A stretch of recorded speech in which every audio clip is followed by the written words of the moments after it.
ये जो सीपीयू देख रहे हैं ना, ये सीपीयू फूल गया है और ये जो सीपीयू है पोको X3 प्रो का है। अगर हम इसमें दूसरा एक सीपीयू लगाएंगे, जैसे मेरे पास एक दूसरा सीपीयू है, ये सीपीयू है, इस सीपीयू को अगर बोर्ड में फिक्स करेंगे तो क्या क्या प्रोसेस करना होगा, ये सारा प्रोसेस मैं आपको दिखाऊंगा। तो नमस्कार दोस्तों, फिर एक नया वीडियो। आज मेरे पास एक पार्सल आया है। इसमें फ़ोन है पोको X3 प्रो और इसमें कंडीशन देखिए। ये देख सकते हैं तीनों आईसी बाहर निकला हुआ है और सामने वाले का कहना ये है कि इसका सीपीयू जो है वो फूल चुका है, खराब हो चुका है। तो इस बोर्ड का कंडीशन बिल्कुल ओके है।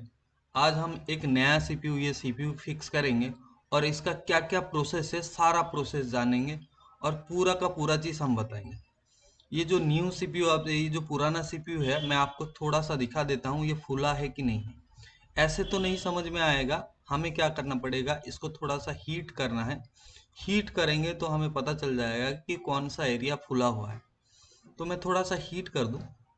अब हीट करने के बाद आपको मैं थोड़ा सा दिखा रहा हूँ यहाँ पे माइक्रोस्कोप में, कोशिश कर रहा हूँ कि आपको दिख जाए। ये देख सकते हैं ये वाला जो एरिया है आपका, ये वाला जो एरिया है ये हल्का सा फूला हुआ है यहाँ पे, जिसके कारण ये सीपीयू में कोई भी रेस्पॉन्स नहीं है। तो चलिए इसमें देरी ना करके हम एक न्यू सीपीयू लगाएंगे इसमें। तो न्यू सीपीयू लगाने के बाद क्या क्या प्रोसेस है ये सारा चीज़ मैं दिखाऊंगा आपको, ठीक है ना। तो चलिए, तो सबसे पहले ये सीपीयू का जो नीचे वाला पार्ट है ना, ये थोड़ा हाई टेम्परेचर है, तो कोशिश करते हैं इसी में ही लगाने की, नहीं तो वापस रिवॉल्व करके लगाएंगे। तो सबसे पहले फ्लैक्स लगा लेता हूँ। और पोको X3 प्रो बोर्ड बहुत ही मजबूत होता है, इसमें बोर्ड बहुत ही कम डैमेज होता है, लेकिन सीपीयू जल्दी लोग डैमेज कर देते हैं। अगर सीपीयू डैमेज हो जाता है तो आप ये सीपीयू नया परचेस कर सकते हैं, और क्या प्रोसेस करना है ये सारा प्रोसेस मैं आपको बताऊंगा। तो सबसे पहले हम सीपीयू को फिक्स कर लेंगे, बहुत ही अच्छे तरीके से एकदम सीपीयू को फिक्स कर लेंगे। सीपीयू को फिक्स करने के बाद आपका यूएफएस की कहानी है, और यूएफएस को आपको किसी भी यूएफएस बॉक्स से अटैच करना है। वो चाहे मीपी टेस्टर हो, वो चाहे इजीजेटेक हो, मेडूसा हो, कोई से भी। मैं यहाँ पे मीपी टेस्टर यूज कर रहा हूँ। सबसे पहले तो सीपीयू फिक्स करने के बाद मैं यहाँ पे चेक कर लूंगा पोर्ट। तो देखिए, मैं जैसे ही लगाया तो ऑटो पोर्ट बना, इसका मतलब मेरा बोर्ड का कंडीशन ओके है। अब मैं यूज कर लूंगा मीपी टेस्टर। मीपी टेस्टर में आईसी को लगाऊंगा, इसके जो यूएफएस आईसी है। यूएफएस आईसी कनेक्ट करने के बाद यहाँ पे आपको खाली कुछ नहीं करना है, इरेज करना है। इरेज क्या करना है, जो पहले का सॉफ्टवेयर है वो सारा लून की पार्टीशन, जो लॉजिक यूनिट के पार्टीशन है, सारे पार्टीशन को इरेज कर देना है। अगर इरेज नहीं करेंगे, पुराना डाटा रहेगा तो हमारा काम नहीं होगा और हम मोबाइल फ़ोन को चालू नहीं कर पाएंगे। क्योंकि हमें सिक्योरिटी भी बनाना है, सीपीयू चेंज करेंगे तो सिक्योरिटी भी नहीं आएगा। सिक्योरिटी भी मस्ट बनाना है डुअल सिम के साथ, दोनों सिम काम करे, इस तरीके से हमें सिक्योरिटी बनाना है। तो क्या क्या प्रोसेस है, सारा प्रोसेस बनाऊंगा। पहले यहाँ पे इरेज हो जाए, और इरेज होने के बाद हम आईसी को बोर्ड में फिक्स करेंगे। तो यहाँ पे टाइम लग रहा है। डायरेक्ट लून पे मैं काम करता हूँ, फिर से डिस्कनेक्ट करता हूँ और पूरा डायरेक्ट लॉजिक यूनिट इरेज करता हूँ। तो यहाँ पे लॉजिक यूनिट और यहाँ पे इरेज कर दिया।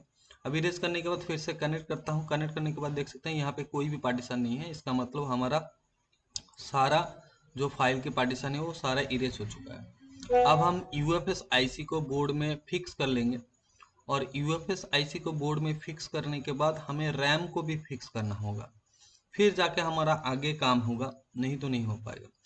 तो रैम को फिक्स करने के लिए जो सीपीयू के ऊपर जो गोल्डन पॉइंट आपको दिख रहा है, ये गोल्डन पॉइंट को आपको सोल्ड कर लेना है। सोल्ड करके ही लगाएंगे तो वन टाइम में हमारा जो है रैम बिल्कुल फिक्स हो जाएगा। सामने वाले का जो भी, जिसने भी पार्सल भेजा है, उन्होंने उनका रैम और यूएफएस बिल्कुल ओके है, बाकी ओनली सीपीयू डैमेज है। तो हमें नया बोर्ड परचेस करने से अच्छा है हम उसी बोर्ड को रिपेयर कर पाए। तो जिसके कारण मैं ये वीडियो बनाया हूँ, और आपको मदद मिले कि किस तरीके से क्या क्या स्टेप फॉलो करना होता है। तो मैंने आपको अभी तक तो स्टेप बता चुका हूँ, अब मैं आगे की स्टेप बताता हूँ। रैम फिक्स करने के बाद क्या क्या स्टेप करना पड़ता है, रैम फिक्स करने के बाद क्या फाइल कैसे फ्लैश करना है, ये सारी चीज़ मैं बताऊंगा।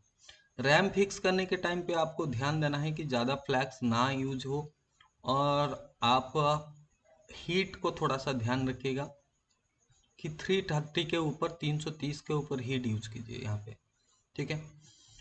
तो मैं रैम को फिक्स कर लिया। रैम को फिक्स करने के बाद सबसे पहले तो ऑटो पोर्ट नहीं बनाएगा ये, तो यहाँ पे जो ईडीएल पॉइंट है ये B2B पत्ते के ठीक नीचे है, जिसके कारण टू यूजर टच नहीं हो सकता है। इसके लिए हम क्या करेंगे, यहाँ पे जंपर ले लेंगे और जंपर लेने के बाद हम पोर्ट बनाएंगे कि पोर्ट बन रहा है कि नहीं।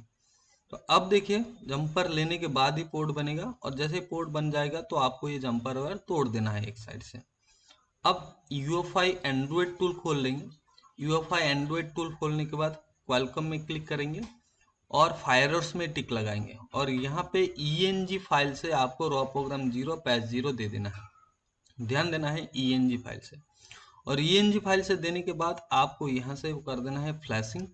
तो यहाँ पे देख सकते हैं UEFI एंड्रॉयड टूल से फ्लैशिंग शुरू हो चुका है, क्योंकि न्यू CPU है। यहाँ पे कोई भी ऑथ की सीन नहीं है, इस आईसी कभी भी प्रोग्राम नहीं हुआ है ये CPU, जिसके कारण ए वन टाइम फ्लैशिंग तो ले लेगा ये। ध्यान दीजिएगा, एक बार में अगर फ्लैशिंग गड़बड़ हुआ और आपके फोन ऑन हो गया तो दोबारा ऑनलाइन फ्लैश करवाना पड़ेगा आपको। तो फ्लैशिंग कंप्लीट होने के बाद आपका मोबाइल फोन जो है ENG मोड में ऑन हो जाएगा। ENG मोड में इस तरीके से ऑन होगा, और ENG मोड में ऑन होने के बाद वन टाइम में ऑन नहीं होगा, यहाँ पे रीसेट मांगेगा ताकि CPU के साथ वो कम्बिनेट हो सके। तो यहाँ पे रीसेट फोन कर देंगे, और रीसेट फोन करने के बाद मोबाइल फोन को कम्प्लीटली ऑन कर लेंगे ENG मोड से। तो चलिए, बैटरी में थोड़ा सा चार्ज कम है, तो ENG मोड में ऑन हो रहा है कि नहीं देख लेंगे।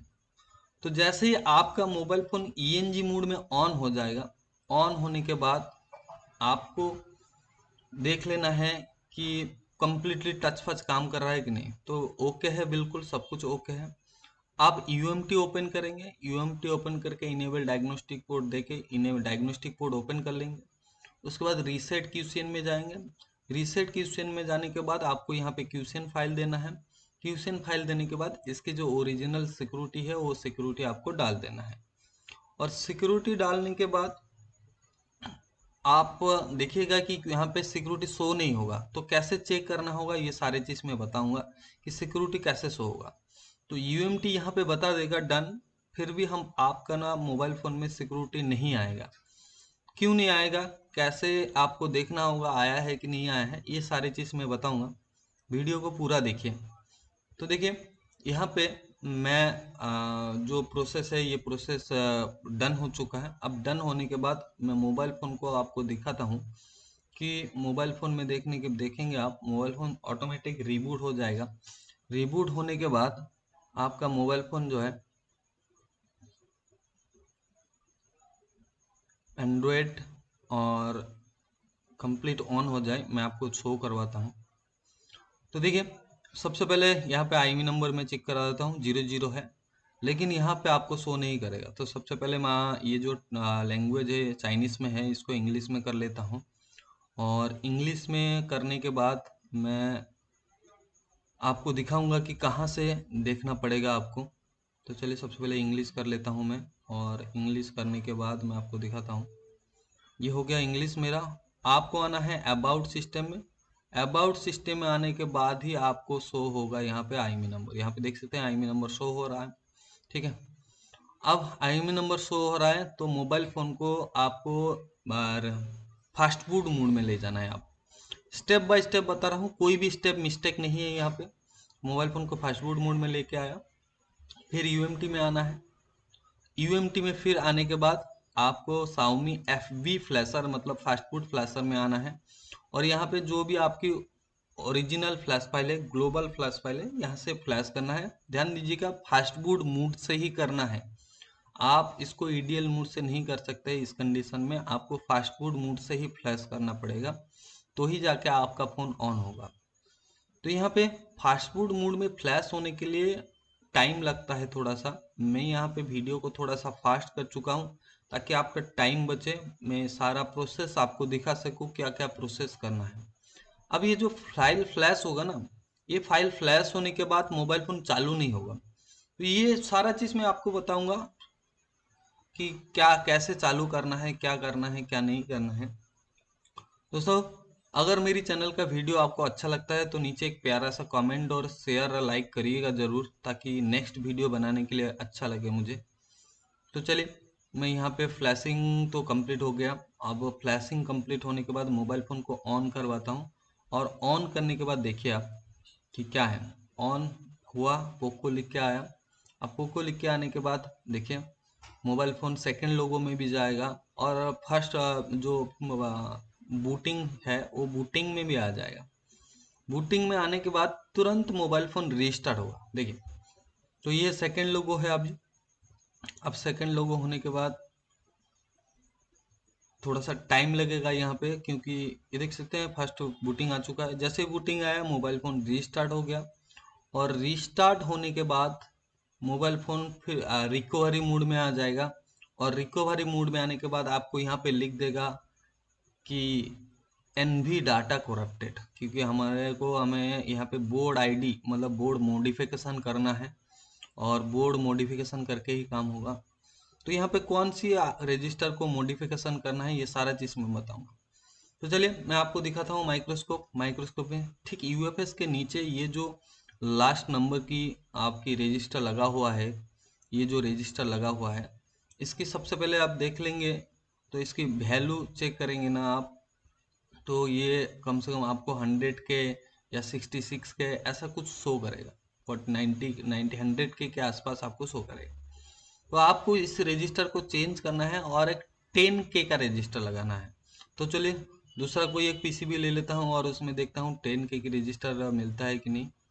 हमेशा हमें एमएमसी के पास कमांड में 10K की रजिस्टर मिल जाता है, तो यहाँ पे मेरे को 10K की रजिस्टर नहीं मिला, तो मैं दूसरा एक पीसीबी ले लेता हूँ, हालांकि ढूंढना पड़ेगा। जैसे मैंने एक कोड लिया, इसमें कमांड के लाइन में देख सकते हैं ये 10K की रजिस्टर लगा हुआ है, और इस जो 100K की रजिस्टर था उसको रिमूव कर देंगे, और रिमूव करने के बाद ये 10K की रजिस्टर को यहाँ पे फिक्स करेंगे। दोस्तों ये मैं पूरा का पूरा सॉल्यूशन दे रहा हूँ आपको, कोई भी चीज़ स्किप नहीं है। अगर इससे भी ज़्यादा, इससे भी ऊपर और लेवल पे आपको जानकारी चाहिए तो आपको हमारे इंस्टीट्यूट ज्वाइन करना पड़ेगा। अब वहाँ पे आपको पूरी की पूरी जानकारी जो मिलेगा कि कैसे क्या करना है, क्या करना नहीं करना है, कौन सा बोर्ड मॉडिफिकेशन क्या होगा नहीं होगा, सारा चीज़ आपको स्टेप बाय स्टेप बताया जाएगा। आप अगर हमारे नीचे दी गए नंबर पर कॉल करेंगे, और कॉल करने के बाद आपको पूरा डिटेल्स मिलेगा कि ये सारा चीज़ कैसे होता है और क्या सिखाया जाएगा, क्या फीस है क्या नहीं है, ये सारा सब कुछ मिलेगा। तो बातें ना करते हुए रजिस्टर को बोर्ड में फिक्स कर लेते हैं, और बोर्ड में फिक्स करने के बाद मोबाइल फ़ोन को ऑन करते हैं। तो मोबाइल फ़ोन को ऑन करने के बाद फिर से मोबाइल फ़ोन वही रिकवरी में आएगा। तो बोर्ड को थोड़ा सा कूल कर लेता हूँ, ठंडा कर लेता हूँ। अब मोबाइल फ़ोन को लगाता हूँ, मोबाइल फ़ोन में बोर्ड को लगाता हूँ। अब मोबाइल फ़ोन में बोर्ड को लगाने के बाद यहाँ पे मोबाइल फ़ोन को ऑन करूँगा, फिर से रिकवरी मोड में आ गया, देख सकते हैं। तो यहाँ पे फोर्सली रिबूट के ऊपर क्लिक करना है, और फोर्सली रिबूट के ऊपर क्लिक करने के बाद ही आपका मोबाइल फ़ोन फिर से चालू होगा। अगर जब तक आप फोर्सली रिबूट नहीं कर रहे हैं तब तक आपका फ़ोन ऐसे ही रहेगा। तो चलिए जल्दी से सेटअप करवा लेता हूँ और चेक करवा देता हूँ आईएमई नंबर आया है कि नहीं आया है, जो सिक्योरिटी नंबर है, नहीं तो नेटवर्क नहीं आएगा, सीपीयू चेंज करके कोई फ़ायदा नहीं है। Thank you very much video देखने के लिए। वीडियो अच्छा लगे तो नीचे एक प्यारा सा कमेंट जरूर दीजिएगा। Thank you very much.